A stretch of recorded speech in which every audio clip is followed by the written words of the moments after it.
This is Vikrant Singh, just in front of you through online class of Baba Vishwanath Group of Institution. This lecture is related to DLED BTC second semester. In last lecture, we are discuss about pronunciation, यानी कि उच्चारण. In this lecture, we are talking about the method of pronunciation, and one of the method is phonetic method. That means ध्वन्यात्मक जो पद्धति होती है उसको phonetic method बोलते हैं. The method of phonetic is a scientific method. Actually क्या होता है, ये एक वैज्ञानिक विधि होती है जहाँ पे टीचर प्रेजेंट करता है स्टूडेंट. टीचर जो होता है वो स्टूडेंट का एक आइडियल होता है और वो उसको सिखाता है कि वर्ड्स का, शब्दों का उच्चारण आप किस तरीके से करोगे. The students are given knowledge of English phonetic including many entirely new sounds in English.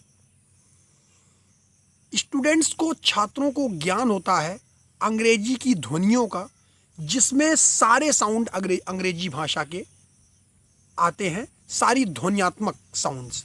In this method, इस मेथड के अकॉर्डिंग अभी तक हम लोगों को mostly 26 letter in English alphabet, लेकिन अगर हम इस मेथड के अकॉर्डिंग पढ़ेंगे, the teacher tells about the 45 sounds of English letter. 45 तरीके के साउंड होते हैं इंग्लिश के 26 अक्षरों में. 45 साउंड्स आते हैं A to Z तक. Explain how these sounds are produced by different speech organs. सीधा सा मतलब ये होता है कि आपको किस तरीके का साउंड, जैसे हम हिंदी में भी स्वर और व्यंजन पढ़ते हैं, इंग्लिश में वोवेल और कॉन्सोनेंट्स पढ़ते हैं, तो अलग अलग शब्दों को अलग अलग ऑर्गन्स, अंगों के द्वारा बोला जाता है. कुछ शब्द होते हैं जो गले से बोले जाते हैं, कुछ हमारे लिप्स से बोले जाते हैं, कुछ हमारी टंग से बोले जाते हैं, कुछ में टंग फोल्ड होती है, कुछ में टंग टच करती है ऊपर जॉज में. ऐसी बहुत सारी चीज़ें होती हैं, डिफरेंट ऑर्गन से डिफरेंट साउंड निकलना. Explain the rules of producing sounds. अब क्या हुआ कि अब आपको नियम जानना होगा कि किस तरीके से साउंड प्रोड्यूस होता है.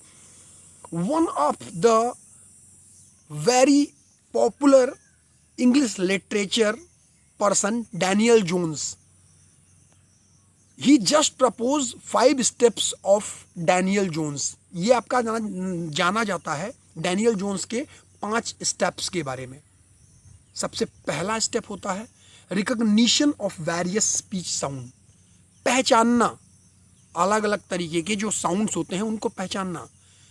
Recitation of this sound by the pupils, छात्रों के द्वारा इसका अध्ययन करना, इसको रिपीट करना. कहते हैं कि इसका दोहराना एक तरीके से कह सकते हो. Using this sound in proper place in connected speech.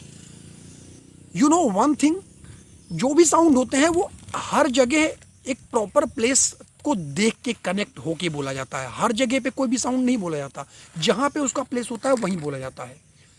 And last one is second last one is learning the sound in the use of sound attribute और प्रोसॉइड्स.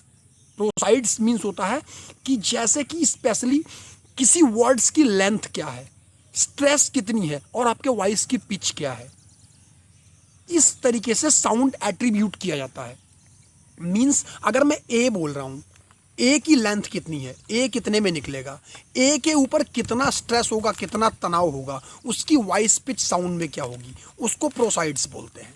ये सारी चीज़ें जानना साउंड एट्रीब्यूट के अंतर्गत. Next point is learn to join each sound of a sequence on the next and to pronounce the complete sequence rapidly without stumbling. सीधा फंडा है कि एक सीक्वेंस में एक के बाद एक उच्चारण करना और उस सीक्वेंस को तेजी से कंप्लीट करना, बिना किसी स्टम्बलिंग के, बिना किसी रुकावट के. Got it? So guys, this is the method of Daniel Jones to explain the rules of producing sounds. In the phonetic method, the practice of reducing correct sound is very essential.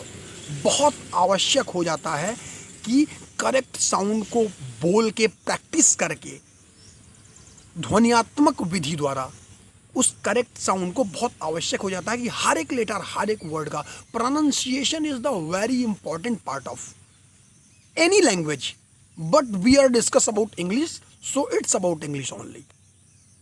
और इस phonetic method के द्वारा ही आप continue अगर rapidly उसको, sequence को, voice की stress को, साउंड एट्रीब्यूट्स को, उसकी पिच, उसका रिदम, स्ट्रेस, जो भी चीज़ें होती हैं, उतार चढ़ाव ध्वनि का होता है, वो सारी चीज़ें जानना बहुत आवश्यक होता है।